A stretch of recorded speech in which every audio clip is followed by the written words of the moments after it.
Guys, welcome to Thursday Thoughts. I thought about this stuff on Thursday, but I realised it is a Saturday now. So let's knock that on the head first.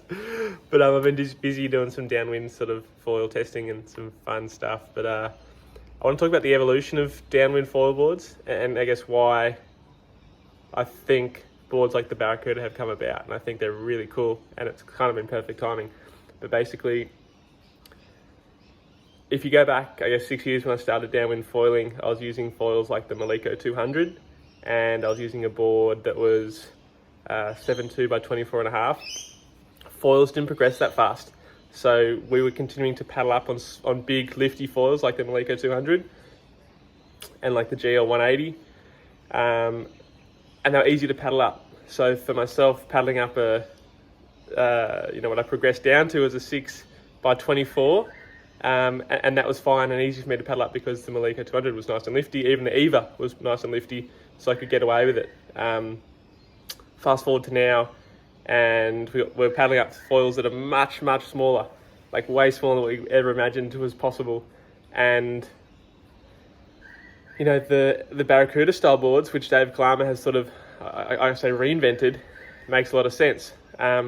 If you go back again to when Kai Lenny first did his downwind foil on that 11-foot Nash chopped race board with the Kai foil, it makes a lot of sense why he was using such a big board. The Kai foil was not easy to paddle up. It was small, but an 11-foot by 24 wide board made it easier for him to paddle it up. So if we think about the history of downwind foil boards, Kai actually sort of showed us what was possible, and then everyone raced to the bottom, so went as small as they could. So we saw that with the prone boards too. Everyone was running 3-foot boards and everyone's sort of around the 4 to 5-foot boards. Basically, because the foils stayed the same for a long time, the boards could stay the same and everyone was still using the boards as small as they could. Also, the guys that were downwind foiling were kind of guys that had surfed or supped a fair bit. So the Jeffrey and Finn Spencer, Kai Lenny, myself, Marcus Tardrew, Ben Tardrew, a lot of the downwind foil guys were sup foil guys. Back to present, foils are much smaller, and there's more people trying to do it. I want to again use Dave Klarmer, praise him because he was downwind foiling a lot, but he's not riding those negative volume boards. So basically, because Dave wasn't getting up easy downwind foiling and was exploring the prone foil, downwind foil, sort of knee paddling style, it definitely allowed him to figure out what was easier to get up and going. So with the hand paddles, it was really hard to get going, but by going longer and skinnier, higher volume, he cracked that code. So, and if you looked back at the original downwind foil Kai doing on that chopped down race board, 11-foot by 24, it's kind of like, we could have learnt from that, but because we're all obsessed with going smaller with the big lifty foils, it was hard. But now we're using less lifty, faster, higher aspect foils. We need to pair it with the long, skinny, high volume style boards. So it's to me, it's really interesting because we've done a full circle, and I really think it's like sort of fashion, but it's equipment based too. And obviously the long and skinny boards are in fashion at the moment. And I feel like that the length of the Barracuda style board is going to come down. The width and volume, like the narrowness and the high volume, is there to stay. I think some people are going to like shorter boards. Some people are going to like longer boards. And it depends on your conditions, depends, your local run, depends on all this stuff. But the beauty of these longer, skinnier boards is you can get up easier.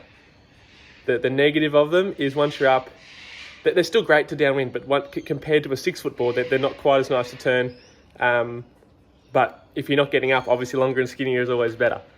So what I think is that the narrowness and the volume is going to stay high, but I think the length is going to come down. Not as far as maybe it's going to be like 6'6".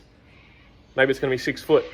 Maybe it's going to get down to 5 foot, but I don't think so. I think it's going to stay above 6 foot to 6'6". But it's definitely not everyone's going to be on an 8-foot board forever. I think the 8-foot boards are good when the conditions are light and they're hard to get up.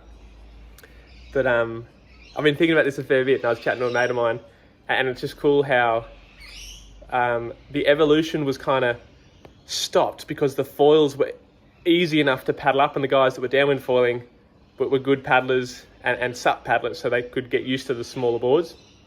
As more people had gotten into it, the longer boards were more important. But on top of that, the foils got harder to paddle up because they're higher aspect, thinner versus the Maliko 200s, which were quite lifty. So hand in hand, the smaller boards worked with the bigger foils, but now there's smaller foils, less lifty, the bigger boards are necessary. Some people are still paddling up the smaller foils with smaller boards, but there's no doubt it's a lot easier to paddle up these less lifty foils with the bigger boards. So that's my Thursday thoughts for this week. I've been testing a bunch of coach foil stuff too, but it's sort of not really worth mentioning. I did a 66 kilometre downwinder yesterday, which is why I hadn't done the Thursday thoughts. I was planning for it on Thursday, did it yesterday, and it was 10 to 15 knots, so I'm pretty buggered today. But more on that, I'm going to do a little video on that. But yeah, that's the Thursday thoughts for this week. Thanks for tuning in, and if you want more content, check out the Coach Casey Club, because I'm uploading and updating the courses as we speak. Thanks, gang.